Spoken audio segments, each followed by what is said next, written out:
ஐயோயோயோயோ! மகளே, இந்த 2 நாளா நடக்கிற எல்லா பிரச்சனைக்கும் காரணம் என்ன அப்படின்ட்டு இந்த ப்ரமோவ பார்த்ததுக்கப்புறம் தான் புரியுது. உங்களுக்கும் இந்த தர்ஷிகா அண்ட் விஜய் விஷாலோட இந்த கிரிஞ்சு காதல்ல எப்படி அன்ஷிதா நேத்து உள்ள வந்தாங்க? எதனால நேத்து அவ்வளோ அழுந்தாங்க? என்ன பிரச்சனை அப்படின்னு சொல்லிட்டு தெரிஞ்சுக்கணுமா? இந்த வீடியோ ஃபுல்லா பாருங்க. இந்த தர்ஷிகா பண்ணுற கிரிஞ்சான காதல் கான்செப்டை பார்த்த அன்ஷிதா அவங்க மேலே இருக்கிற அக்கறையில் கூப்பிட்டு, தர்ஷிகா இந்த மாதிரி பண்ணாதீங்க, நீங்கள் வீட்டில் இருக்கிறது கொஞ்ச நாள் தான், வெளியே போனால் உங்கள் லைஃப் வேறு ஏதோ இருக்குது, நீங்கள் வந்து லைஃப்பில் மேலும் மேலும் போகணும், இந்த மாதிரி இந்த கிரிஞ்சான வேலைலாம் பண்ணாதீங்க, பேர் கெட்டு போயிடும் அப்படின்னு சொல்லிட்டு உண்மையாகவே அவங்க மேலே இருக்கிற அக்கறையில் கூப்பிட்டு அட்வைஸ் பண்ணியிருக்கிறாங்க. இவங்க சொல்கிறத கேட்டு தர்ஷிகா என்ன உடனே திருந்திட போகிறாங்க? அதெல்லாம் ஒன்றும் கிடையாது இல்லையா? அன்ஷிதா சொல்கிறதெல்லாம் கேட்டு அவங்க ஒன்றும் திருந்துற மாதிரி தெரில, தன்னை டிஃபெண்ட் பண்ணி பேசிக்கும். சரி நீ எப்படியோ போ அப்படின்னு சொல்லிட்டு அன்ஷிதா அங்கேருந்து கிளம்பிட்டாங்க. இவ்வளோ தான் அன்ஷிதா இந்த மேட்டர் இன்வால்வ் ஆனது. இது வரைக்கும் என்ன நடந்தது அப்படிங்கிறது இதில் இன்வால்வ் ஆன அன்ஷிதா, தர்ஷிகா அண்ட் விஜய் விஷாலுக்கு தெரியும். ஸோ இவங்க 3 பேரும் இதில் ரொம்ப கிளியராக தான் இருக்காங்க. பட் இதில் என்ன நடக்குதுன்னே தெரியாமல் வெளியிருந்து வேடிக்கை பார்த்துட்டு வந்துட்டு இந்த ஆனந்தையும் பவித்ராவும் பண்ண கதை தான் இது. அத்தனையுமே தேவையில்லாமல் அன்ஷிதா பேரை டேமேஜ் பண்ணுறது, இது ஒரு இது ஹவுஸ்லேயே இது ஒரு டாக்காக மாற்றுறதுன்னு சொல்லிட்டு இவ்வளவும் வேலையும் பார்த்து விட்டது ஆனந்தையும் பவித்ராவும் மட்டுமே. இது நமக்கு எப்படி தெரியும் அப்படின்ட்டு பார்த்தீங்கன்னா, நேற்றே பார்த்தீங்கன்னா ஆனந்தி கேட்டிருப்பாங்க அன்ஷிதாவை பார்த்து, நீ என்ன ரொம்ப பொசசிவாக ஃபீல் பண்ணுறியா அவங்க லவ் பண்ணுறத பார்த்து அப்படின்னு கேட்டிருப்பாங்க.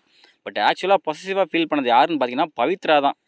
ஏன்னா இவங்க பண்ணுற லவ் கண்டென்ட்னால விஷால் கூடவே சுற்றுறாரு. அதனால் என்னால் போய் தர்ஷியோட அப்ரோச் பண்ண முடியல, அவங்களால பேச முடியல, நான் எதாவது சொல்ல நினச்சா கூட விஷால் கூடவே இருக்க, அதனால் போக முடியலன்னு சொல்லிட்டு பொசசிவாக ஃபீல் பண்ணது பவித்ரா. பேசணும் எதாவது பண்ணணும்னு போனாலும் விஷால் இருக்கான், எனக்கு கம்ஃபர்டபுளாக இருக்க மாட்டேங்குது. பார்த்தீங்களா, இவங்க தான் எல்லா பிரச்சனைக்கும் காரணம். அப்படியே இவங்களுக்கு தர்ஷிகா மேலே பொசசிவ் இருந்தாலுமே கூட இதில் எப்படி ஆனந்தி உள்ளே வந்தாங்கன்னு சம்மந்தமே இல்லை அப்படிங்கிறது நமக்கு இன்னுமே புரிய மாட்டேங்குது.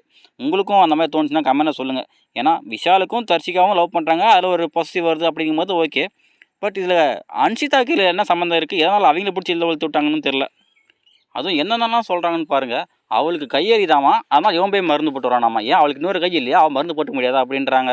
அப்புறம் அவள் சாப்பிடல அப்படிங்கும்போது மற்றவங்களாம் அவங்ககிட்ட போய் தர்ஷிகா சாப்பிடாம இருக்கிறா, போய் சாப்பிட கூட்டுவான்னு சொல்லிட்டு அவன்கிட்ட போய் சொல்கிறாங்க. இதெல்லாம் பார்த்தா எனக்கு அவ்வளோ காண்டாகுது அப்படிங்கிற மாதிரி சொல்கிறாங்க. பாருங்கள் பவித்ரா எவ்வளோ ஒரு டாக்ஸிக்காக இருக்காங்க அப்படின்ட்டு. அதுவும் தர்ஷிகாவுக்கு உண்மையான லவ் இருந்தாலும் பரவாயில்ல, அதுவே ஒரு கிரிஞ்சி கேவலமான காதல். இதுக்கு போயிட்டு இவ்வளோ ரியாக்ட் பண்ணிவிட்டு பவித்ரா அவங்க கேமிங் எடுத்துக்கிட்டு மற்றவங்க கேமிங் எடுத்துக்கிட்டு அன்ஷிதா கேட்குற நல்ல பேரையும் எடுத்துக்கிட்டு ஃபஸ்ட்டு அவளுக்கு கையில் ஏறிதுன்ட்டு அவன் உட்காந்து தடவி விட்டுட்டு இருக்கான். ஒரு கை தானே ஏறிது, இன்னொரு கையில் அவளே தடவிக்கலாமே.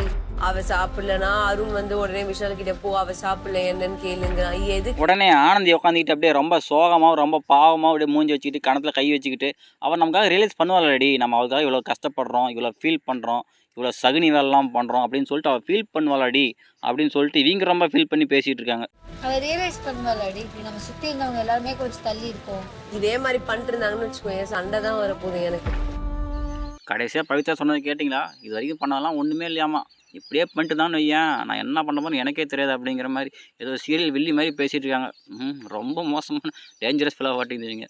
சரி ரைட்டு, இது போன்ற வீடியோவில் தொடர்ந்து பார்க்கணும்னு நினச்சிங்கன்னா நம்ம சேனலை சப்ஸ்கிரைப் பண்ணி வச்சுக்கோங்க. தேங்க்யூ.